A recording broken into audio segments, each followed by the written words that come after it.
കുളിരും നിലാവിൽ രാവിന്റെ മാറിൽ നക്ഷത്ര താരകം വന്നു.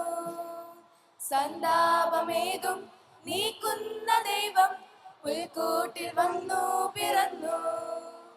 തൂമഞ്ഞ് പെയ്യുന്ന രാവിൽ നിലാവിൽ നെഞ്ചകം കുളിരുമാ തണുപ്പിൽ മാലാക വൃന്ദങ്ങൾ പാടി നിരാന്തം അത്യുന്നതങ്ങളിൽ സ്തോത്രം.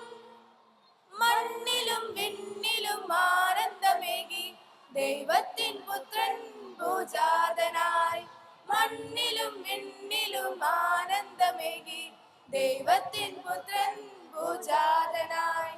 ഗ്ലോറിയ പാടിടാം, ആനന്ദിക്കാം, ലോകേകനാഥനെ വാഴ്ത്തി പാടാം. ഗ്ലോറിയ പാടിടാം, ആനന്ദിക്കാം, ഉണ്ണിയെ കാണുവാനൊപ്പം ചേരാം.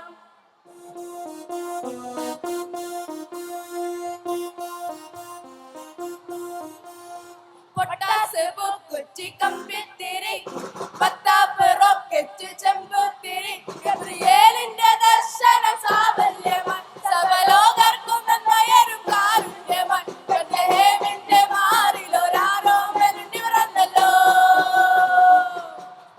പിന്നിൽ താരക പുഞ്ചിരി തൂകി മണ്ണിൽ ഓറിയ നാദങ്ങൾ പാടി. അവൻ പള്ളിക്കച്ചയടഞ്ഞിട്ട് കണ്ണു ചുമ്പി തുറന്നിട്ട് കുഞ്ഞിക്കാലിൽ ചടിക്കുകയായി, എന്നും ആഘോഷമുണരുകയായി. മുത്തേ മുത്തേ ചക്കര മുത്തേ, മുത്തേ മുത്തേ ചക്കര മുത്തേ, മുത്തേ മുത്തേ മുത്തേ മുത്തേ പൊന്നാമനെ നിന്നെ കാണാൻ കൊതിച്ചൊരു നാളിൽ. മഞ്ഞു പെയ്യുന്ന താമരയിൽ ഒരു ജീവന്റെ കളിയാട്ടമായി. ദൂരെ ദൂരെ നിന്നും താരകങ്ങൾ പാടി രാജാതിരാജാവിവൻ. സ്നേഹത്തിൻ തൂലിക മണ്ണിൽ ചലിപ്പിച്ച ദേവാദിദേവനിവൻ. ദൂരെ ദൂരെ നിന്നും താരകങ്ങൾ പാടി രാജാതിരാജാവിവൻ. സ്നേഹത്തിൻ തൂലിക മണ്ണിൽ ചലിപ്പിച്ച ദേവാദിദേവനിവൻ. We wish you a Merry Christmas.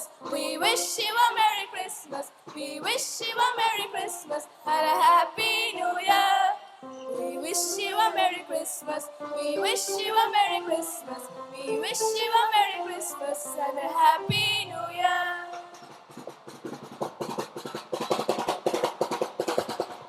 I'm never leaving 'cause I'm Mr. Snow. Till then we'll be freezing. Yeah, you are my home for all seasons. So come on, let's go below zero and hide from the sun. I love you forever and we'll have some fun. Yes, let's hit the North Pole and live happily. Please don't cry, no tears now, it's Christmas, baby. My snowman and me, my snowman and me, baby. Hark how the bells, sweet silver bells, all seem to say throw cares away. Christmas is here, bringing the cheers to young and old, meek and the bold. Ding dong, that is the song with joyful ring, all caroling. One seems to hear words of good cheer from everywhere, filling the air. Oh, how they pound, raising their sound, o'er hill and dale, telling their tale. Gayly they ring while people sing songs of good cheer. Christmas is here. Merry, merry, merry, merry Christmas. Merry, merry, merry, merry Christmas. Kannan കാത്തിരുന്നു മണ്ണിലൊരു പൈതലിനാ, കാതോരം കാതോരം കേട്ടിരുന്നു ദൈവപുത്രൻ പിറന്നുവെന്ന്. കണ്ണൻ കണ്ണും കണ്ണൻ കണ്ണൻ കാത്തിരുന്നു മണ്ണിലൊരു പൈതലിനാ, കാതോരം കാതോരം കേട്ടിരുന്നു ദൈവപുത്രൻ പിറന്നുവെന്ന്. ആകാശവീതിയിൽ മാലാഖമാരവർ സ്നേഹത്തിൻ നിറകുണമായി താരാട്ടുപാടി ഉറക്കിടുവാനായി മനതാ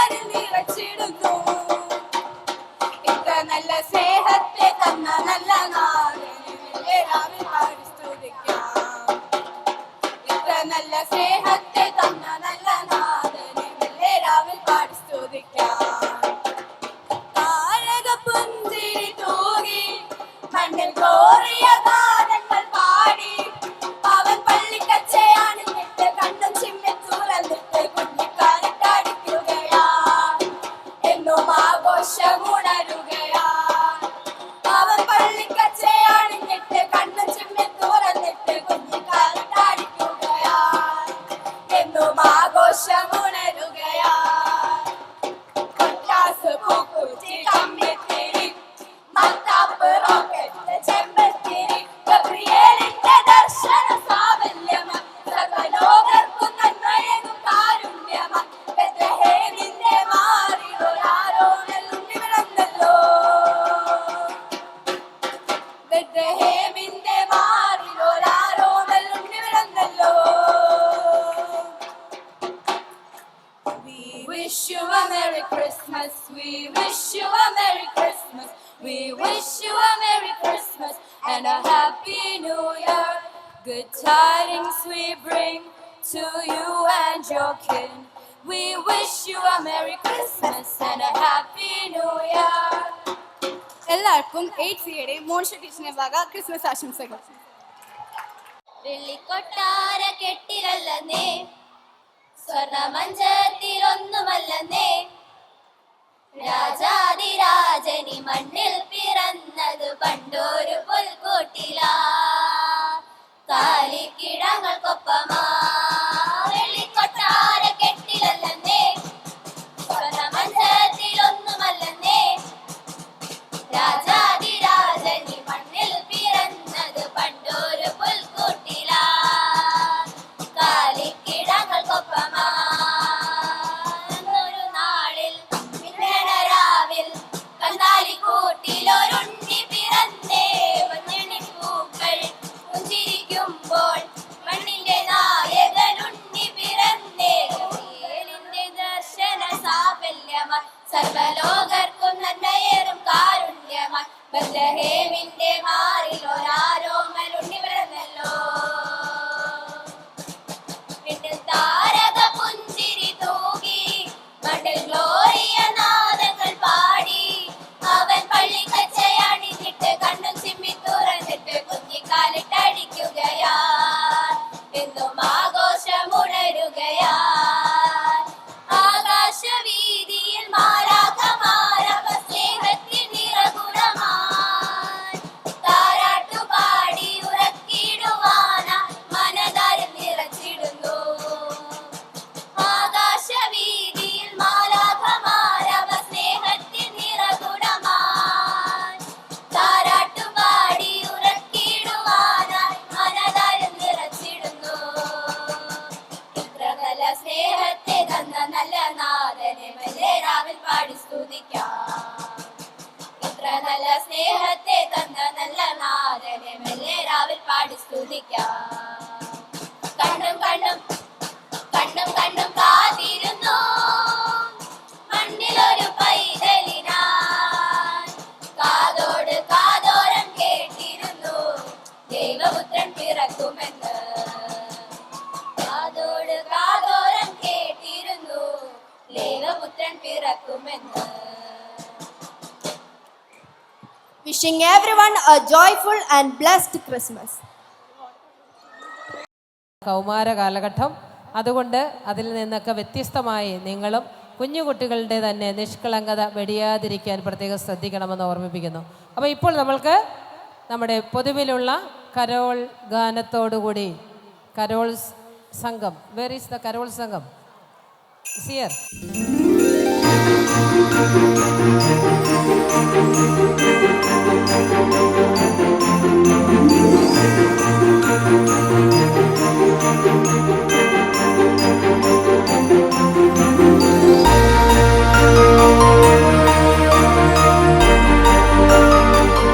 സ്നേഹമാണ്, സത്യവും സ്നേഹവും സമാധാനത്തിൻ്റെതാണ് എന്ന വലിയൊരു സന്ദേശം നിങ്ങളിലേക്ക് എത്തിച്ചുകൊണ്ട് ഈ തരുണത്തിൽ സ്വാഗതം ആശംസിക്കുക എന്ന കർത്തവ്യത്തിലേക്ക് ഞാൻ കടക്കുകയാണ്. ജീവിതം സംഗീതമാകുന്നു. സംഗീതത്തിന് താളമുണ്ട്. ആ താളമാണ് ജീവിതത്തിൻ്റെ താളം. അത് തെളിയിക്കുവാൻ അപൂർവം ചിലർക്കു മാത്രമേ ഈ ഭൂമിയിൽ സാധിച്ചിട്ടുള്ളൂ എന്നത് സത്യം തന്നെ. സംഗീതം വിശുദ്ധിയുടെ പാതയിലേക്ക് എത്തിക്കുവാൻ കഴിയുന്ന അപൂർവം ചില മഹാത്മാക്കളിൽ ഒരാളാണ് ഇന്ന് ബദനി സെൻട്രൽ സ്കൂളിൻ്റെ വേദിയിൽ എത്തിച്ചേർന്നിരിക്കുന്ന നമ്മുടെ മുഖ്യ അതിഥി ഫാദർ അഭിവന്യ ജോസ് കോട്ടയ്ക്കകത്ത്. എന്തുകൊണ്ടാണ് അദ്ദേഹം വളരെയധികം ശ്രദ്ധിക്കപ്പെടുന്നത് എന്ന് നമുക്ക് ഏവർക്കും അറിയാമെന്നുള്ള കാര്യം സംശയമില്ല. ഫ്ലവേഴ്സ് ടിവിയുടെ കോമഡി ഉത്സവ് എന്ന എന്ന പരിപാടിയിൽ സ്വന്തം സംഗീതം അവതരിപ്പിച്ചുകൊണ്ട് അനേകായിരങ്ങളുടെ ശ്രദ്ധ പിടിച്ചു പറ്റിയ അഭിവന്യ ഫാദർ ജോസ് കോട്ടയ്ക്കകത്ത് ഇപ്പോൾ Pallippad Vazhuthanam Catholic Church Saint Sebastian Catholic Church വികാരിയായി സേവനമനുഷ്ഠിക്കുന്നു. അദ്ദേഹം ഈ മേഖലയിൽ ഏകദേശം 15 വർഷമായി തൻ്റെ കഴിവും അദ്ദേഹത്തിൻ്റെ സംഗീത പ്രതിഭയും ഒത്തുചേർന്നുകൊണ്ട് വിശുദ്ധിയുടെ പാതയിൽ ഒരു കഴിഞ്ഞു വരികയാണ്. ഈ അവസരത്തിൽ ഞാൻ എൻ്റെ കർത്തവ്യത്തിലേക്ക് കടക്കുന്നു. ബിരുദാനന്തര ബിരുദവും നേടിയ ശേഷം വ്യത്യസ്ത വിഷയങ്ങളിൽ ബിരുദം നേടിയ അദ്ദേഹം മാസ്റ്റർ ബിരുദം സുറിയാനിയിൽ നേടുകയുണ്ടായി. ഈ സമയത്ത് ഇപ്പോൾ അദ്ദേഹം സംഗീതം അഭ്യസിച്ചുകൊണ്ടിരിക്കുന്നു. RLV കോളേജ് തൃപ്പൂണിത്തറയിലാണ് അദ്ദേഹം സംഗീത അഭ്യസനം നടത്തിക്കൊണ്ടിരിക്കുന്നത്. ഒരു പുരോഹിതനായിരിക്കെ സംഗീതവും എങ്ങനെ ഊട്ടിയുറപ്പിക്കാം, അതിൻ്റെ മഹത്വവും മാഹാത്മ്യവും ജനങ്ങളിലേക്ക് എത്തിക്കാൻ വളരെയധികം ശ്രമിച്ചുകൊണ്ടിരിക്കുന്ന ജോസ് കോട്ടയ്ക്കകത്ത് അദ്ദേഹം തൻ്റെ പിതാവിൽ നിന്ന് കിട്ടിയിരിക്കുന്ന ഒരു വ്യത്യസ്ത നൈപുണിയാണ് സംഗീതവാസനയെന്ന് ഞാനൊരു വീഡിയോയിൽ നിന്ന് മനസ്സിലാക്കുകയുണ്ടായി. ജോസ് കോട്ടയ്ക്കകത്ത് എന്ന വ്യക്തിവൈഭവം ഇന്ന് നമ്മുടെ ബദനി സെൻട്രൽ സ്കൂളിൻ്റെ വേദിയെ ധന്യമാക്കിയിരിക്കുന്നു. ഈ അവസരത്തിൽ പ്രതിഭാശാലിയായ കൊല്ലം ശൂരനാട് സ്വദേശിയായ അഭിവന്യ ഫാദർ ജോസ് കോട്ടയ്ക്കകത്തിന് ഏറ്റവും ആദരവോടെ ബദനി സെൻട്രൽ സ്കൂളിൻ്റെ പേരിലും എൻ്റെ വ്യക്തിപരമായ പേരിലും അഭിവന്യ മദർ ആഗ്നറ്റ് SICയുടെ പേരിലും ഇവിടുത്തെ ഓരോ ടീച്ചേഴ്സിൻ്റെയും കുട്ടികളുടെയും പേരിലും സ്വാഗതം ആശംസിക്കുന്നു.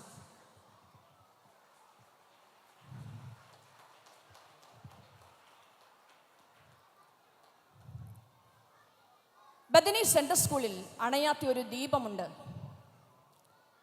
ആ ദീപം ബഥനിയെ ഒന്നാകെ പരിലസിക്കുകയും പ്രഭ ചൊരിയുകയും ചെയ്യുന്നു. ചെറിയൊരു അസാന്നിധ്യത്തിൽ പോലും ആ നാളത്തിൻ്റെ ദീപത്തിൻ്റെ പ്രകാശം നമുക്ക് അറ്റുപോയ പോലെ പെട്ടെന്ന് തോന്നുകയുണ്ടായി. പക്ഷേ അത് ഒരിക്കലും അറ്റുപോകുന്നതല്ല. That's a beacon of Bethany. ബഥനിയുടെ ദീപമാണ്, ദീപസ്തംഭമാണ്. അതാണ് ബദനി സെൻട്രൽ സ്കൂളിൻ്റെ പ്രഥമ അധ്യാപികയായിരിക്കുന്ന അഭിവന്യ മദർ ആഗ്നറ്റ് SIC. സ്നേഹപൂർവ്വം ഓരോരുത്തരുടെയും പേരിൽ റെവറൻ മദർ ആഗ്നറ്റ് SICയെ വേദിയിലേക്ക് ക്ഷണിക്കുന്നു.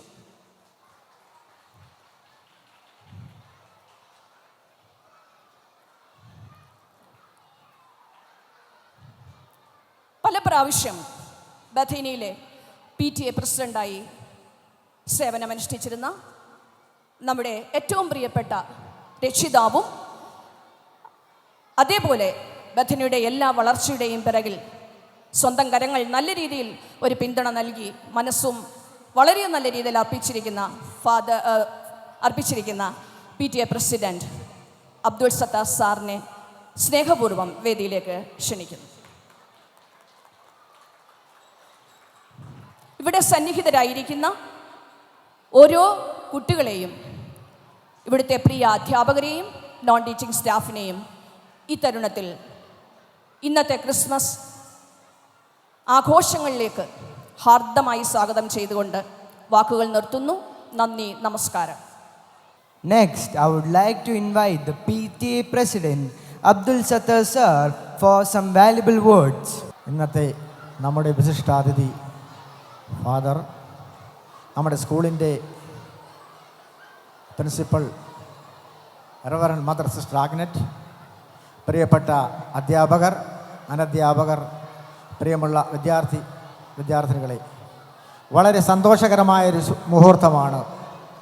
ക്രിസ്മസ് ഡിസംബർ 25 നമ്മൾ ആഘോഷിക്കുകയാണ്. എല്ലാ വർഷവും ക്രിസ്തുമസ് ആഘോഷം നടക്കുന്നുണ്ട്. എന്നാൽ ഈ ക്രിസ്മസ് ദിനത്തിൽ ശാന്തിയുടെയും സമാധാനത്തിൻ്റെയും സഹവർത്തിത്വത്തിൻ്റെയും സാഹോദര്യത്തിൻ്റെയും പ്രതിരൂപമായിട്ട് 2000 വർഷങ്ങൾക്ക് മുമ്പ് ബത്ലഹേമിൽ പുൽക്കുടിൽ ജനിച്ച ക്രിസ്തു ലോകത്തിന് മാതൃകയായി നമുക്ക് മാർഗദർശിയായി മാറിയിട്ടുള്ളതാണ്. നമുക്കറിയാം, ക്രിസ്തു ജനിച്ചപ്പോൾ പണ്ഡിതനും പാമരനും അവിടെ എത്തി.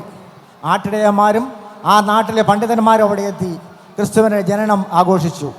അപ്പോൾ മാലാഖ പറഞ്ഞു, ഭൂമിയിൽ സന്മനസ്സുള്ളവർക്ക് സമാധാനം, അത്യുന്നതങ്ങളിൽ ദൈവത്തിന് മഹത്വം. നമ്മുടെ സമൂഹത്തിൽ വളരെ കലുഷിതമായ ഒരു കാലഘട്ടത്തിലൂടെയാണ് ഞാനും നിങ്ങളും കടന്നുപോയിക്കൊണ്ടിരിക്കുന്നത്. യുദ്ധത്തിൻ്റെയും ഭീകരാന്തരീക്ഷത്തിൻ്റെയും വളരെ പ്രതികൂലമായ സാഹചര്യമാണ് നമുക്കുള്ളത്. എവിടെയാണ് യേശുക്രിസ്തുവിൻ്റെ ആ വചനങ്ങൾ പ്രസക്തമാകുന്നത്? യേശുദേവൻ പറഞ്ഞു, നിൻ്റെ അയൽക്കാരനെ നിന്നെപ്പോലെ സ്നേഹിക്കണമെന്ന്. അദ്ദേഹത്തിൻ്റെ ജീവിതം നമുക്ക് മാതൃകയാകണം. നമ്മൾ നമ്മുടെ സമൂഹത്തിലെ താഴെത്തട്ടിലുള്ളവരെ സ്നേഹത്തോടും സഹകരണത്തോടും സഹവർത്തിത്തോടും പ്രവർത്തിക്കണം. എങ്കിൽ മാത്രമേ നമ്മൾ കരുണയുള്ളവരായി തീരുകയുള്ളൂ. നിങ്ങൾക്കെല്ലാവർക്കും നല്ല ഒരു ക്രിസ്മസ് പുതുവത്സര ആശംസകൾ നേർന്നുകൊണ്ട് ഇവിടെ ഒത്തുകൂടിയ നിങ്ങളെല്ലാവരെയും ഒരിക്കൽ കൂടി അഭിവാദ്യം ചെയ്തുകൊണ്ട്, PTA പേരിൽ പ്രത്യേകം അഭിവാദ്യം ചെയ്തുകൊണ്ട് എല്ലാവിധ ക്രിസ്മസ് ആശംസകളും നേരുന്നു. നന്ദി, നമസ്കാരം, ജയ് Hind. To bless the function, words of serenity and peace is very essential.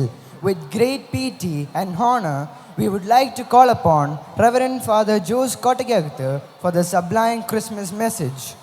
Christmas ലോക സമാധാനത്തിൻ്റെയും സന്തോഷത്തിൻ്റെയും ഉത്സവമാണല്ലോ. ക്രിസ്തുവിൻ്റെ ജനനം അന്ധകാരത്തിൽ നിന്ന് വെളിച്ചത്തിലേക്കുള്ള നന്മയുടെ വെള്ളി വാതായനങ്ങൾ തുറന്നിടുമ്പോൾ ആ തിരുപ്പിറവി സഹനത്തിൻ്റെയും പ്രതീക്ഷയുടെയും കൂടി സൂചകമായിരുന്നു. ഈ ദിനം ഏറ്റവും ശ്രേഷ്ഠമാക്കുവാൻ ക്രിസ്മസ് സന്ദേശത്തിനു വേണ്ടി അഭിവന്യ ഫാദർ ജോസ് കോട്ടയ്ക്കകത്തിനെ ഏറ്റവും ആദരവോടെ വേദിയിലേക്ക് ക്ഷണിക്കുന്നു. 2025 വർഷത്തിലെ ഈ CBSE സ്കൂളിൻ്റെ ക്രിസ്മസ് പ്രോഗ്രാമിൽ ഈ സ്കൂളിൻ്റെ പ്രിൻസിപ്പളായിരിക്കുന്ന മദർ ആഗ്നറ്റ്, അതുപോലെ PTA പ്രസിഡൻറ്റ് സത്താർ, പ്രിയ സിസ്റ്റേഴ്സ്, പ്രിയ അധ്യാപികരെ, മാതാപിതാക്കളെ, കുഞ്ഞുങ്ങളെ, ഒത്തിരിയേറെ സന്തോഷത്തോടു കൂടിയാണ് ഞാനിവിടെ നിൽക്കുക. ഈ ഒരു പ്രോഗ്രാമിന് വേണ്ടി പങ്കെടുക്കാൻ ഞാൻ ഇന്നലെ എറണാകുളത്തു നിന്ന് തിരിച്ചതാണ്. ട്രെയിൻ വളരെ ലേറ്റായി 3 മണിയായി ഞാൻ മാവേലിക്കര എത്തിയപ്പോൾ. അപ്പോൾ ഈ ഒരു പ്രോഗ്രാമിന് വേണ്ടി ഇന്ന് കോളേജിൽ ക്ലാസ്സുണ്ട്. പക്ഷേ ഞാൻ ഈ സ്കൂളിൽ ഒരു ഗസ്റ്റായിട്ട് എന്നെ വിളിച്ചപ്പോൾ ഞാൻ അങ്ങനെ വിളിക്കുന്ന അവസരത്തിലൊന്നും ക്ലാസ് മാറ്റി വെച്ചിട്ടാണ് ഞാനിങ്ങനെയുള്ള പ്രോഗ്രാമുകൾക്ക് പോവുക. അപ്പോൾ തീർച്ചയായിട്ടും ഈ CBSE സ്കൂളിനെ കുറിച്ച് കൂടുതൽ അടുത്തറിയുവാനുമൊക്കെ ഈ സ്ഥലത്ത് ഞാൻ വന്നിട്ട് 1 മാസമായി അറിയാനായിട്ട് സാധിക്കുന്നു. ഇവിടെയുള്ള എല്ലാ ടീച്ചേഴ്സിനെയും പരിചയമില്ല, കുറച്ചുപേരെയൊക്കെ പരിചയം കാണും, കുറച്ച് കുട്ടികളെ പരിചയം കാണും. എങ്കിലും നമ്മൾ പോകുന്ന സ്ഥലങ്ങളിലൊക്കെ അറിയാവുന്ന, നമുക്കറിയാത്ത, നമ്മളെ അറിയാവുന്ന ഒത്തിരി ആളുകൾ ഉണ്ട് എന്നുള്ളത് ഒരു യാഥാർത്ഥ്യമാണ്. എവിടെ പോയാലും ആരെങ്കിലുമൊക്കെ ചോദിച്ച് വരും, ഇന്ന അച്ഛനല്ലേ എന്ന് ചോദിക്കാറുണ്ട്. അപ്പോൾ അങ്ങനെ ഒരു സംഗീത മേഖലയിലേക്ക് ഒരിക്കലും പാട്ട് പഠിക്കണമെന്ന് ചിന്തിക്കാതിരുന്ന ഒരു സ്ഥലത്തേക്കാണ് ഞാൻ പോയത്. കാരണം ഞാൻ ഒരു പാട്ട് 10ാം ക്ലാസ്സിന് മുമ്പ് ഒരു പാട്ട് പോലും പാടിയിട്ടില്ല. സെമിനാരിയിലാണെങ്കിൽ അങ്ങനെയും വലിയ അവസരങ്ങൾ കൊയറിലൊന്നും കിട്ടിയിട്ടില്ല. പിന്നീട് 15 വർഷം അച്ഛനായിട്ട് 15 വർഷമായി. കൊറോണ സമയത്ത് ഞാൻ തുടങ്ങിയ ഒരു ചെറിയ യൂട്യൂബ് ചാനലിൽ നിന്ന് പാട്ടുകളൊക്കെ ഇട്ട് കുറേ ആളുകളിലോട്ട് പാട്ടുകളെത്തി. അങ്ങനെ 5 വർഷത്തെ കണ്ടിന്യൂസ് ആയിട്ടുള്ള ഒരു പരിശ്രമത്തിന് ശേഷം എൻ്റെ ഒരു പാട്ട് ഹിറ്റായി. അങ്ങനെ ആ പാട്ടിൽ അന്ന് കോളേജിൽ ഞാൻ ജോയിൻ ചെയ്യുന്ന ദിവസമാണ് അത് ഹിറ്റാവുന്നത്. അങ്ങനെ അതിന് ശേഷം കിട്ടിയ ഒരു അംഗീകാരത്തിൽ നിന്ന് വീണ്ടും മുന്നോട്ട് പോയിക്കൊണ്ടിരിക്കുന്നു. അങ്ങനെ BA മ്യൂസിക് തേർഡ് ഇയറിലാണ്. മാർച്ച് കഴിയുമ്പോൾ ഞാൻ വീണ്ടും കുറച്ചുകൂടെ ആക്റ്റീവായിട്ട് മാവേലിക്കര ഭദ്രാസനത്തിൽ ഈ ഇടവകകളിലൊക്കെ ശുശ്രൂഷ ചെയ്യും. ഈ 3 വർഷക്കാലം ഞാനിങ്ങനെ പ്രോഗ്രാമിലൊന്നും കൂടുതൽ പരിപാടികൾക്ക് പങ്കെടുക്കാതിരിക്കുകയാണ്. അത്യാവശ്യം പ്രോഗ്രാമുകൾക്ക് പോകാറുള്ളൂ. ഇന്നത്തെ ദിവസം ക്രിസ്മസിൻ്റെ സന്ദേശം എന്താണ്? നിങ്ങൾ എല്ലാവരും ആകാംക്ഷയോടെ വാക്കുകൾക്ക് വേണ്ടി കാത്തിരിക്കുകയാണ്. ഞാൻ കഴിഞ്ഞ ദിവസങ്ങളിൽ അയർകുന്നത്തൊരു കൺവെൻഷന് ഒരു സുവിശേഷ സംഗീത സന്ധ്യ ഇന്ന് വൈകിട്ടും ഉണ്ട്. ഇത് കഴിഞ്ഞിട്ട് ഉച്ച കഴിഞ്ഞ് അങ്ങോട്ട് പോകണം. 3 ദിവസത്തെ ഒരു സംഗീത സന്ധ്യ നമ്മുടെ സീറോ മലബാർ സഭയിലെ തറയിൽ പിതാവ് ഞാൻ പ്രസംഗിക്കാനിരിക്കുന്ന ഒരു വിഷയത്തെക്കുറിച്ച് പിതാവ് വളരെ ചുരുക്കത്തിൽ പറഞ്ഞു. ആ ഒരു സന്ദേശമാണ് എനിക്ക് നിങ്ങളോടും പറയാനുള്ളത്. മക്കളെ, ഇവിടെ ശ്രദ്ധിച്ച് കേൾക്കണം കേട്ടോ. കീപ് സൈലൻസ്, പിൻ ഡ്രോപ്പ് സൈലൻസ്. ഇനി ആരും സംസാരിക്കരുത്. ഓക്കെ കേട്ടോ? ഇനി ആരും മിണ്ടരുത്.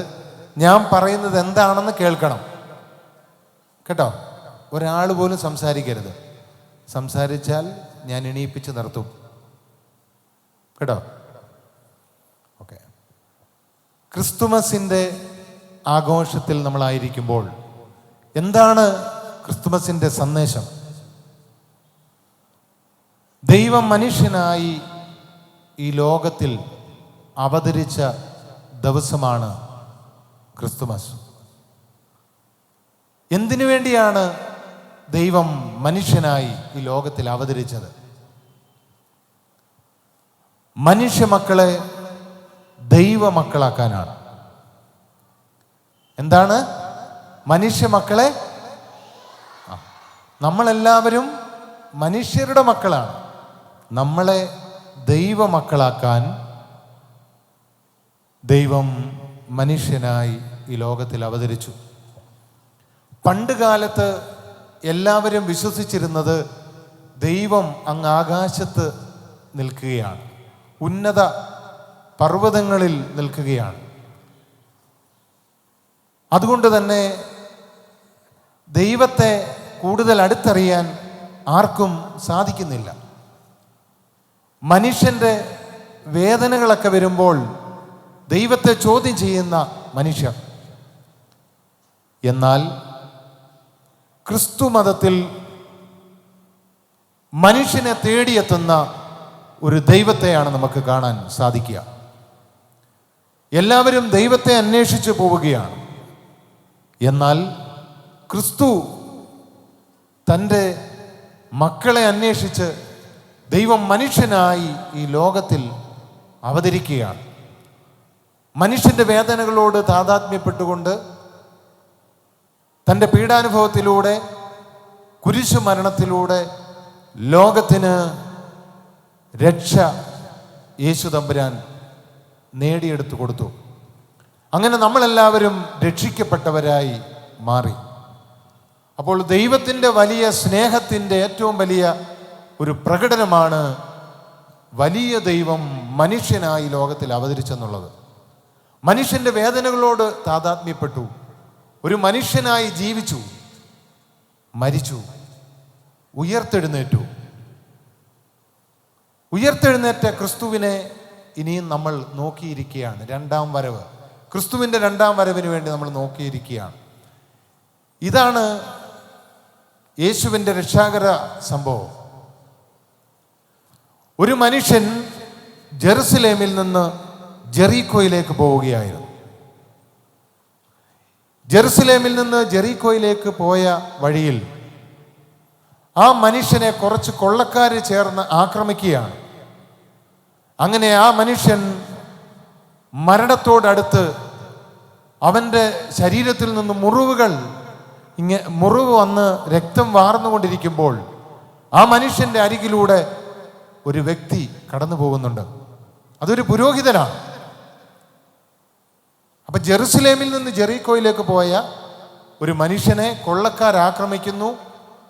അവൻ അർദ്ധപ്രാണനായി അവിടെ കിടക്കുന്നു. അവൻ്റെ ശരീരത്തിൽ നിന്ന്, അവൻ്റെ ഒരു മുറിവിൽ നിന്ന് രക്തം വാർന്നൊഴുകിക്കൊണ്ടിരിക്കുന്നു.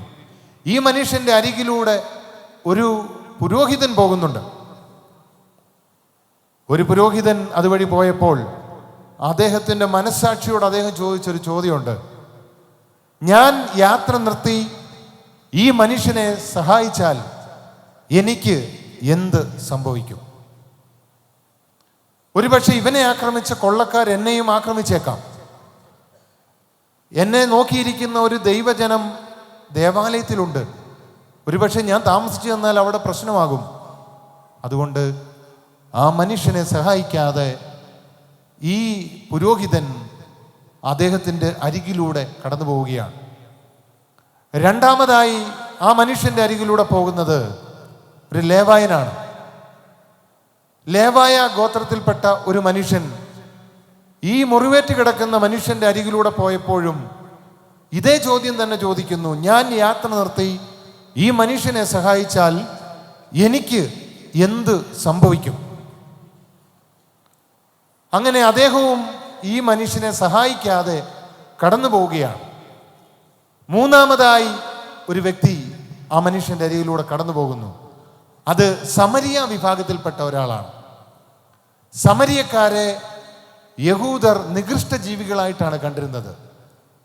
ഒരുപക്ഷെ ഈ സമരിയക്കാരനും വേണമെങ്കിൽ പുരോഹിതൻ്റെയും ലേവായിൻ്റെയും പോലെ അതേ ചോദ്യം ചോദിച്ച് അവിടെ നിന്ന് കടന്നു പോകാം. പക്ഷേ അദ്ദേഹം ചോദിച്ച ചോദ്യം മറ്റ് രണ്ട് ചോദ്യങ്ങളിൽ നിന്ന് വ്യത്യസ്തമാണ്. അദ്ദേഹം തൻ്റെ മനസ്സാക്ഷിയോട് ചോദിച്ചു, ഞാൻ യാത്ര നിർത്തി ഈ മനുഷ്യനെ സഹായിച്ചില്ലെങ്കിൽ ഇവന് എന്ത് സംഭവിക്കും? മോനെ ആ വെള്ളയുടുപ്പിട്ട മിണ്ടരുത്, ഇങ്ങോട്ട് നിന്നെയാ വിളിച്ച് സംസാരിക്കരുതെന്നല്ലേ പറഞ്ഞേ? ആ, ബാക്കി എല്ലാവരും ശ്രദ്ധിച്ചിരിക്കുമ്പോൾ നീ മാത്രം അശ്രദ്ധയോടിരിക്കുന്നു അല്ലേ? ശ്രദ്ധിച്ചിരിക്കണം. ഓക്കെ. ഞാൻ യാത്ര നിർത്തി ഈ മനുഷ്യനെ സഹായിച്ചില്ലെങ്കിൽ ഇവന് എന്ത് സംഭവിക്കും? ഈ ഒരു ചോദ്യം തൻ്റെ മനസ്സാക്ഷിയോട് ചോദിച്ചപ്പോൾ അദ്ദേഹം തന്നെ കണ്ടുപിടിച്ച കുറച്ച് ഉത്തരങ്ങൾ. ഒരുപക്ഷെ ഞാൻ ഇവനെ സഹായിച്ചില്ലെങ്കിൽ ഇവൻ ഇവിടെ കിടന്ന് മരിച്ചു പോയേക്കാം, ഇവൻ്റെ കുടുംബം അനാഥമായേക്കാം. അങ്ങനെയാണെങ്കിൽ ഞാൻ ഇവനെ സഹായിക്കണം. അങ്ങനെ തൻ്റെ മനസ്സാക്ഷിയോട് തന്നെ അദ്ദേഹം ഒരു ചോദ്യം ചോദിച്ചു. ഇങ്ങനെ ചോദിച്ചതിന് ശേഷം ആ മനുഷ്യൻ്റെ മുറിവുകൾ വെച്ച് കെട്ടി അവനെ സത്രത്തിൽ കൊണ്ട് പരിചരിച്ചു. ആരാണ് എൻ്റെ അയൽക്കാരൻ എന്നുള്ള ചോദ്യത്തിനാണ് യേശു തമ്പുരാൻ ഈ ഉപമ പറഞ്ഞത്. ആരാണ് എൻ്റെ അയൽക്കാരൻ? ഈ 3 പേരിൽ ആരാണ് ആ മുറിവേറ്റ് കിടക്കുന്ന മനുഷ്യൻ്റെ അയൽക്കാരൻ എന്ന് ഞാൻ നിങ്ങളോട് ചോദിച്ചാൽ ആരുടെ പേര് നിങ്ങൾ പറയും? ആരുടെ പേര് പറയും? ആ മുറിവേറ്റ് കിടക്കുന്ന മനുഷ്യനെ രക്ഷിച്ച വ്യക്തിയാണ് ആ അദ്ദേഹത്തിൻ്റെ അയൽക്കാരൻ. അപ്പം അതുകൊണ്ട് നമ്മൾ പലപ്പോഴും നമ്മൾ ചിന്തിക്കുന്നത് നമ്മുടെ കുടുംബം, നമ്മുടെ സ്കൂള്, നമ്മുടെ പള്ളി, നമ്മുടെ ജോലി ചെയ്യുന്ന മേഖല, പലപ്പോഴും നമ്മൾ ആ സ്ഥലത്തേക്ക് ഒതുങ്ങിപ്പോവുകയാണ്. എന്നാൽ നമ്മുടെ സഹായം ആവശ്യമുള്ള ധാരാളം ആളുകൾ ഈ സ്ഥലത്ത്, ഈ പ്രദേശത്തുണ്ട്. ദൈവം സമ്പത്ത് തന്നിരിക്കുന്നത് അത് പങ്കുവയ്ക്കാനാണ്. പങ്കുവയ്ക്കാനാകാത്ത സമ്പത്ത് കൊണ്ട് യാതൊരു അർത്ഥവുമില്ല. ഞാൻ കൊടശനാട് വികാരിയായിരിക്കുമ്പോൾ കോടിക്കണക്കിന് ആസ്തിയുള്ള ഒരു അച്ചായൻ പറയുകയാണ്, അച്ഛാ, ഓരോ പ്രാവശ്യവും ഞാൻ അവധിക്ക് വരുമ്പം അടുത്ത വസ്തു മേടിക്കാം. ഒറ്റ മോനേ ഉള്ളൂ, ഓസ്ട്രേലിയയിലാണ്. കീപ്പള്ളിൽ ജോസച്ചൻ, മൈലപ്ര പുള്ളിക്ക് പമ്പുണ്ട്. അങ്ങനെ ഈ സ്ഥലത്തൊക്കെ ഒത്തിരി വസ്തുക്കൾ മേടിച്ചിട്ടുണ്ട്. അദ്ദേഹം പറയുകയാണ്, ഞാൻ ഓരോ പ്രാവശ്യം അവധിക്ക് വരുമ്പം എങ്ങനെ സമ്പാദിക്കാം, അടുത്ത സ്ഥലം കൂടി എങ്ങനെ സമ്പാദിക്കാം. സമ്പത്ത് കൊണ്ട് മനുഷ്യന് സമാധാനം ലഭിക്കുന്നില്ല, സൗന്ദര്യം കൊണ്ട് മനുഷ്യന് സമാധാനം ലഭിക്കുന്നില്ല, കഴിവുകൾ കൊണ്ട്, പ്രശസ്തി കൊണ്ട് മനുഷ്യന് സമാധാനം ലഭിക്കുന്നില്ല. എത്രയോ സിനിമാ നടിമാരാണ്, സിനിമാ നടന്മാരാണ് ഡിപ്രഷൻ ബാധിച്ച് ആത്മഹത്യ ചെയ്യുന്നത്. അപ്പം അതുകൊണ്ട് പ്രശസ്തി എന്ന് പറയുന്നത് ഒരു വലിയ കാര്യമല്ല, സമ്പത്ത് എന്ന് പറയുന്നത് ഒരു വലിയ കാര്യമല്ല, സൗന്ദര്യം എന്ന് പറയുന്നത് ഒരു വലിയ കാര്യമല്ല. മറിച്ച് എന്താണ് വലുത്? അതാരാ പറഞ്ഞേ? Very good. ജീവനാണ് വലുത്. ദൈവം മനുഷ്യന് കൊടുത്തതിൽ ഏറ്റവും വലുത് ജീവനാണ്. ആ ജീവൻ നമ്മൾ എങ്ങനെ നിലനിർത്തുന്നു എന്നുള്ളത് വളരെ പ്രധാനമാണ്. മറ്റുള്ളവർക്ക് അയൽക്കാരാകാൻ നമ്മളെല്ലാവരും വിളിക്കപ്പെട്ടിരിക്കുകയാണ്. ഞാൻ ഒരു തരത്തിൽ അല്ലെങ്കിൽ വേറൊരു തരത്തിൽ എൻ്റെ സഹായം നിങ്ങൾക്ക് ആവശ്യമുണ്ട്. അങ്ങനെയുള്ള മേഖലകളിൽ എൻ്റെ സഹായവുമായിട്ട് ഞാൻ ഇറങ്ങിച്ചെല്ലുമ്പോൾ ഞാൻ നല്ല അയൽക്കാരനായി മാറും. അങ്ങനെ നല്ല അയൽക്കാരനായി ഞാൻ ജീവിക്കുമ്പോൾ ദൈവം സ്വർഗത്തിൽ സന്തോഷിക്കും. അതുകൊണ്ടാണ് മനുഷ്യൻ മനുഷ്യനെ സ്നേഹിക്കുമ്പോൾ ദൈവം മനസ്സിൽ ജനിക്കുന്നു. മനുഷ്യൻ മനുഷ്യനെ വെറുക്കുമ്പോൾ ദൈവം മനസ്സിൽ മരിക്കുന്നു. അതുകൊണ്ട് കാണപ്പെടുന്ന സഹോദരങ്ങളെ സ്നേഹിക്കാതെ നമുക്കാർക്കും ദൈവത്തെ സ്നേഹിക്കാൻ പറ്റില്ല. അങ്ങനെയാണെങ്കിൽ ജെറുസലേമിൽ നിന്ന് ജെറീക്കോയിലേക്കുള്ള വഴി എന്ന് പറയുന്നത് നമ്മുടെ ജനനത്തിൽ നിന്ന് മരണത്തിലേക്കുള്ള നമ്മുടെ ജീവിതമാണ്.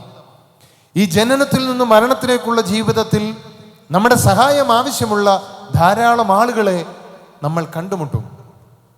ഞാൻ ഇന്ന് പഠിക്കുന്നത് ഒരു കോളേജിലാണ്. അപ്പോൾ ഈ കോളേജിൽ എൻ്റെ കൂടെ 40 കുട്ടികളുണ്ട്. അതിലേറ്റവും സീനിയർ ഞാനാണ്. ബാക്കിയുള്ള കുട്ടികളൊക്കെ 20 വയസ്സുള്ള പിള്ളേരാണ്. അവരൊക്കെ പാട്ട് നേരത്തെ പഠിച്ചിട്ടൊക്കെ വന്നതാണ്. ഞാൻ പാട്ടൊന്നും അറിയാതെ വന്ന് കയറിയതുമാണ്. പാട്ട് പഠിക്കാൻ പോയോ എന്ന് ചോദിച്ചാൽ ഞാൻ പാട്ട് പഠിക്കാൻ പോയി. പക്ഷേ പാട്ട് പഠിക്കുന്നുണ്ടോ എന്ന് ചോദിച്ചാൽ എനിക്കൊരു ചോദ്യചിഹ്നമായി നിലനിൽക്കുകയാണ്. കാരണം ബേസിക് ലെസൺസ് ഇല്ലാതാണ് ഞാൻ പാട്ട് പഠിക്കാനായിട്ട് ചെന്നത്. പക്ഷേ എങ്കിലും എൻ്റെ കൂടെയുള്ള കുഞ്ഞുങ്ങളുമായിട്ട് ഇടപഴകുമ്പോൾ ഞാനൊരു അച്ഛനെന്ന നിലയിലല്ല, മറിച്ച് അവരുടെ കൂട്ടത്തിലുള്ള ഒരു വിദ്യാർത്ഥി എന്ന നിലയിലാണ് ഞാൻ അവിടെ നിൽക്കുന്നത്. ഞാൻ ഇന്ന് യാത്ര ചെയ്യുമ്പോൾ, ഞാൻ ട്രെയിനിൽ വരുമ്പോൾ ഒത്തിരി ആളുകളെ പരിചയപ്പെടാറുണ്ട്. ഞാൻ എല്ലാ ആഴ്ചയിലും ചിലപ്പോൾ ബസ്സിലായിരിക്കും, ചിലപ്പോൾ ട്രെയിനിലായിരിക്കും. അപ്പോൾ എൻ്റെ അപ്പുറത്തിരിക്കുന്ന ആളുകളെ പരിചയപ്പെടാറുണ്ട്, അവരുടെ കുറിച്ച് അന്വേഷിക്കാറുണ്ട്. അപ്പോൾ ഇങ്ങനെ ഞാൻ ഇരുന്ന സ്ഥലങ്ങൾ, ഞാൻ ഇരുന്ന പള്ളികൾ, വെൺമണിയിലിരിക്കുമ്പോഴാണ് ഒരു വലിയ വെള്ളപ്പൊക്കം ഉണ്ടാകുന്നത്. അങ്ങനെ ഒരു വെള്ളപ്പൊക്കം ഉണ്ടായ സമയത്തൊക്കെ ഒത്തിരി ആളുകളെ എന്നെക്കൊണ്ട് കഴിയുന്ന രീതിയിൽ സഹായിക്കാൻ, സാമ്പത്തികമായിട്ടല്ല, മറിച്ച് കൊല്ലത്തു നിന്നൊക്കെ വരുന്ന ഫുഡൊക്കെ ഇവർക്ക് സെർവ് ചെയ്യാനും നമുക്ക് ആളുകളുടെ ഇടയിലോട്ട് ഇറങ്ങിച്ചെന്ന് അവരെ സഹായിക്കാനും എനിക്ക് സാധിച്ചു. അന്ന് ഞാൻ പഠിച്ച ഏറ്റവും വലിയൊരു കാര്യം, ഞാൻ വലിയൊരു വണ്ടിയൊക്കെ മേടിച്ച്, ഒരു വലിയ വണ്ടിയല്ല, ബ്രസ, അന്ന് ഇറങ്ങിയ സമയത്ത് വലിയ വണ്ടിയാണ്. ഞാൻ അച്ഛനായിട്ട് ആദ്യമായിട്ട് ഒരു 6 വർഷം കഴിഞ്ഞിട്ടാണ് ഒരു വണ്ടി എടുക്കുന്നത്. ആ സമയത്താണ് എൻ്റെ വണ്ടി വെള്ളത്തിൽ മുങ്ങിപ്പോകുന്നത്. അന്ന് ഞാൻ രാവിലെ കണ്ട കാര്യം, എല്ലാവരും ജീവന് വേണ്ടി ഓടുകയാണ്. ഒത്തിരി കാശുള്ള ആളുകൾ വെൺമണിയിലുണ്ടായിരുന്നു, ഒത്തിരി ആളുകളുണ്ടായിരുന്നു, ഒത്തിരി സമ്പത്തുള്ളവർ, ഒത്തിരി വലിയ വീടുള്ളവരുണ്ടായിരുന്നു, വലിയ കാറുള്ളവരുണ്ടായിരുന്നു. പക്ഷേ ആർക്കും ഇതുകൊണ്ടൊന്നും ഒരു പ്രയോജനവും ഉണ്ടായില്ല. മറിച്ച് എല്ലാവരും അവർ താമസിക്കുന്ന സ്ഥലങ്ങളിൽ നിന്ന് ജീവനും കൊണ്ട് രക്ഷപ്പെടുന്നു. ഞാൻ ഉൾപ്പെടെ. ഞാൻ വലുതെന്ന് കരുതിയ വണ്ടിയൊക്കെ അവിടെ നിസാരമായിട്ട് വെള്ളത്തിൽ മുങ്ങിക്കിടക്കുകയാണ്. ഒന്നും ചെയ്യാൻ പറ്റുന്നില്ല. ഞാൻ അത്യാവശ്യം എൻ്റെ സർട്ടിഫിക്കറ്റൊക്കെ എടുത്ത് ഞാനും ഇവരെ പോലെ യാത്ര ചെയ്യുകയാണ്. എല്ലാം ഉപേക്ഷിച്ചിട്ടാണ് പോകുന്നത്. പിന്നീട് ആ വണ്ടി തന്നെയാണ് ഞാൻ ഇപ്പോഴും ഉപയോഗിക്കുന്നത്. പക്ഷെ ഞാൻ പറഞ്ഞത്, ദൈവം മനുഷ്യന് കൊടുത്തിട്ടുള്ളത് ഏറ്റവും വലുത് ജീവനാണ്. ഈ ജീവനെ നശിപ്പിക്കാൻ നമുക്ക് അവകാശമില്ല. നമുക്ക് പലപ്പോഴും വേദനകൾ വരുന്നത് നമ്മുടെ പ്രശ്നം കൊണ്ടാണ്. നമുക്ക് സന്തോഷമായിട്ടിരിക്കാൻ ദൈവം ഒത്തിരി കാര്യങ്ങൾ തന്നിട്ടുണ്ട്, പക്ഷെ നമ്മൾ ഇതിലൊന്നും സന്തോഷമല്ല. എൻ്റെ ഒരു ഓർഗണിസ്റ്റ് ഉണ്ട്, കണ്ണ് കാണാൻ വയ്യ, പക്ഷേ അദ്ദേഹം വളരെ നന്നായിട്ട് ഓർഗൺ വായിക്കും, നന്നായിട്ട് പാട്ട് പാടും, ഫ്ലൂട്ട് വായിക്കും. ഇന്നിവിടെ വരേണ്ടതായിരുന്നു, പക്ഷേ ഇന്ന് ഞാൻ വൈകിട്ടൊരു പ്രോഗ്രാമിന് പുള്ളി ഇങ്ങോട്ട് വരാൻ പറ്റത്തില്ല, അതുകൊണ്ട് അവിടെ നിർത്തിയിരിക്കുക. അല്ലെങ്കിൽ ഇവിടെ വന്നേനെ, നിങ്ങൾക്ക് ഞാൻ പരിചയപ്പെടുത്തിയേനെ. ഒരു ഫ്ലൂട്ടൊക്കെ വായിക്കുന്നത് തന്നെത്താനെ പഠിക്കുകയാണ്. ആ മനുഷ്യൻ എവിടൊക്കെ യാത്ര ചെയ്യുന്നെന്ന് ചോദിച്ചാൽ എനിക്ക് പോലും അറിയത്തില്ല. ഇന്ന് തിരുവനന്തപുരത്താണ്, നാളെ എറണാകുളത്ത് പോകും. ഇത്രയും ബുദ്ധിമുട്ടുള്ള മനുഷ്യൻ ഇങ്ങനെ യാത്ര ചെയ്യുകയാണ്. നമുക്ക് കണ്ണുകളുണ്ട്, എന്നിട്ടും നമ്മൾ കണ്ണിൻ്റെ വില അറിയുന്നില്ല. നമുക്ക് കാലുകളുണ്ട്, കാലിൻ്റെ വില അറിയുന്നില്ല. നമുക്ക് നല്ല മാതാപിതാക്കളുണ്ട്, മാതാപിതാക്കളുടെ വില നമ്മൾ തിരിച്ചറിയുന്നില്ല.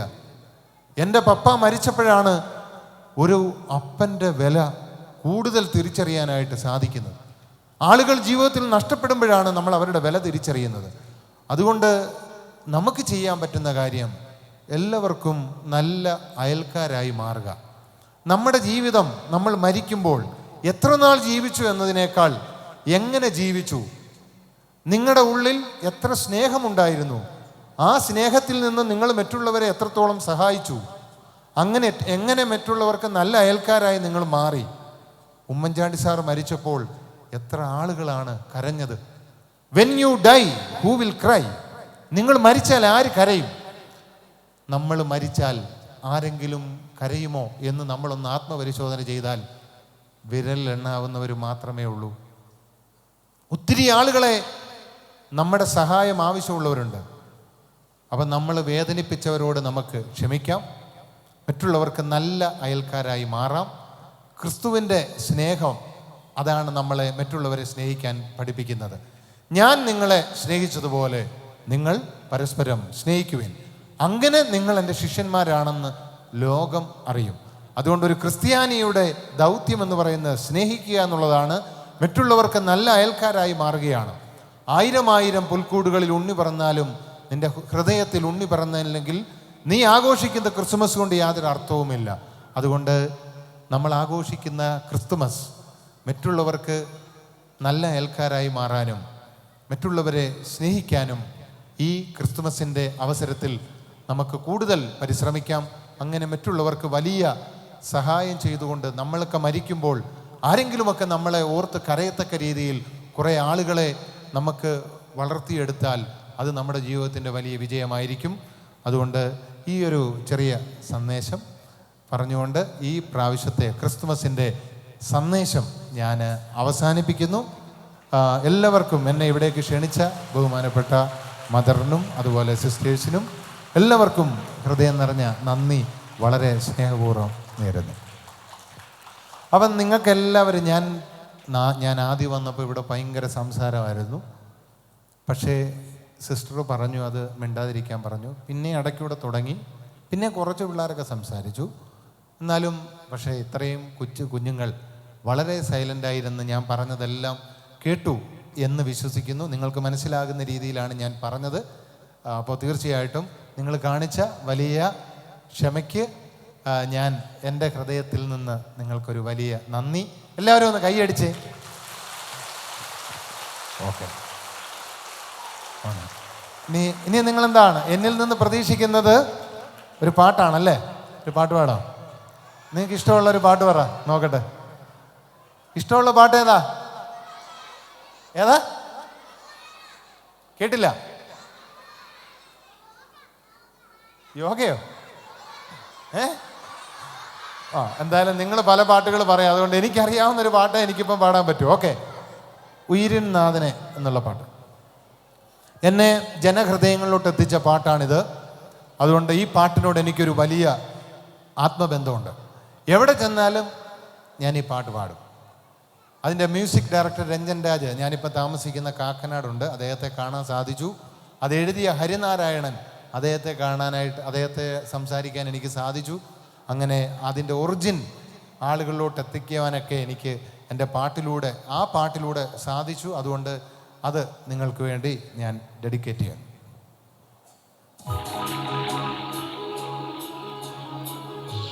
കൈയടിക്കാവോ എല്ലാവരും? നേരത്തെ നമ്മൾ പറഞ്ഞല്ലോ നമ്മുടെ ജീവിതത്തിനൊരു താളമുണ്ട്. ആ താളം നഷ്ടപ്പെട്ടു പോയാൽ നമുക്ക് വലിയ പ്രശ്നമുണ്ടാവും. പാട്ടിനൊരു താളമുണ്ട് അല്ലേ? പാട്ടിനൊരു താളമുണ്ട്. അപ്പോൾ ആ പാട്ടിൻ്റെ താളത്തിനനുസരിച്ച് കൈയടിക്കണം കേട്ടോ.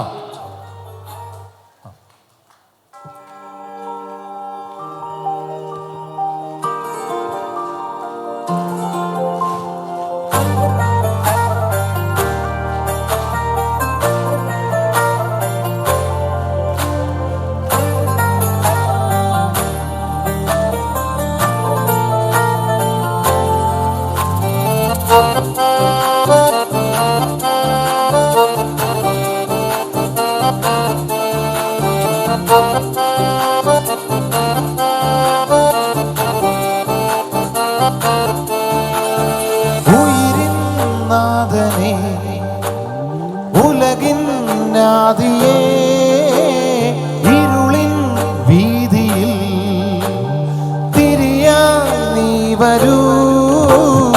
ഉയിരിൻ നാഥനേ ഉലകിന്നാദിയേ ഇരുളിൻ വീതിയിൽ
ശാന്തമാ ഉറവേ ആരാകിലും നിന്നിൽ ചേരേണ്ടവർ ഞങ്ങൾ ഓരോ ദിനം കഴിയേ കാറ്റിൻ്റെ കാലൊച്ച കേൾക്കുമ്പോഴും നീ വന്ന പോലുള്ളിൽ തോന്നുന്നിതാ നെഞ്ചു നീറിടുമ്പോഴും എൻ്റെ താളമായി നീ ആലംബമെന്നും അഴലാഴങ്ങൾ നീന്താൻ നീ എന്ന നാമം പൊരുളേ നിന്റെ ഉൾപാതയിൽ ഉൾപ്പൂവു നീ തൂകിടുന്നു എന്റെ കണ്ണീർ കണം തൂവാല പോവായിക്കുന്നു നീ ഉയിരിൻ നാഥനേ ഉലകിന്നാദിയേ ഇരുളിൻ വീതിയിൽ തിരിയായി നീ വരൂ ഉയിരിൻ നാഥനേ. ഈ ദിവസങ്ങളിലൊക്കെ ഞാൻ എൻ്റെ സൗണ്ടൊന്നും അധികം ശ്രദ്ധിക്കാറില്ല. ശരിക്കും പറഞ്ഞ പാട്ടുകാർ ശ്രദ്ധിക്കുന്ന പോലെ ഞാൻ തണുത്ത വെള്ളം കുടിക്കാറുണ്ട്, ഐസ്ക്രീം കഴിക്കാറുണ്ട്. അപ്പോൾ എൻ്റെ സൗണ്ടിന് ചെറിയ പ്രശ്നങ്ങളൊക്കെ ഉണ്ട്. എങ്കിലും നമ്മൾ സ്റ്റുഡിയോയിലൊക്കെ പാടുമ്പോൾ കുറച്ചുകൂടെ വൃത്തിയായിട്ട് പാടിയിടും. ഇത് ലൈവായിട്ട് പാടിയതാണ്. അപ്പോൾ ഓക്കെ, ഹൃദയം നിറഞ്ഞ നന്ദി. ഈ പാട്ട് നിങ്ങൾക്ക് വേണ്ടി ഡെഡിക്കേറ്റ് ചെയ്യുന്നു. നമുക്ക് പാൽ നിലാവ് പെയ്ത രാത്രി. പാൽ നിലാവ് പെയ്ത രാത്രി.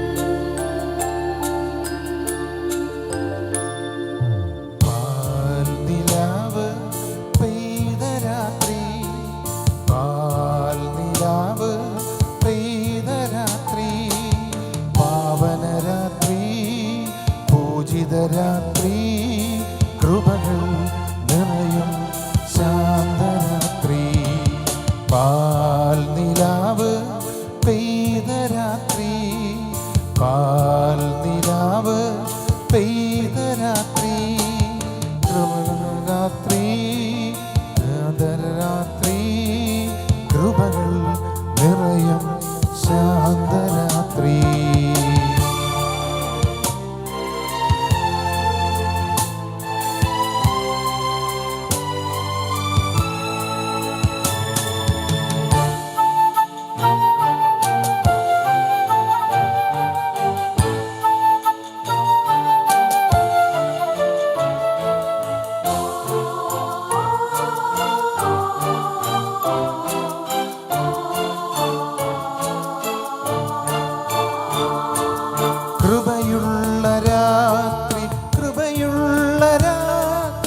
ആത്മാതിരേകൻ പിറന്ന രാത്രി കൃപയുള്ള രാത്രി കൃപയുള്ള രാത്രി ആത്മാതിരേകൻ പിറന്ന രാത്രി ആത്മാഭിഷേകം പിറന്ന രാത്രി സുന്ദര രാത്രി മംഗളരാത്രി രാത്രി രാത്രി ഉണ്ണി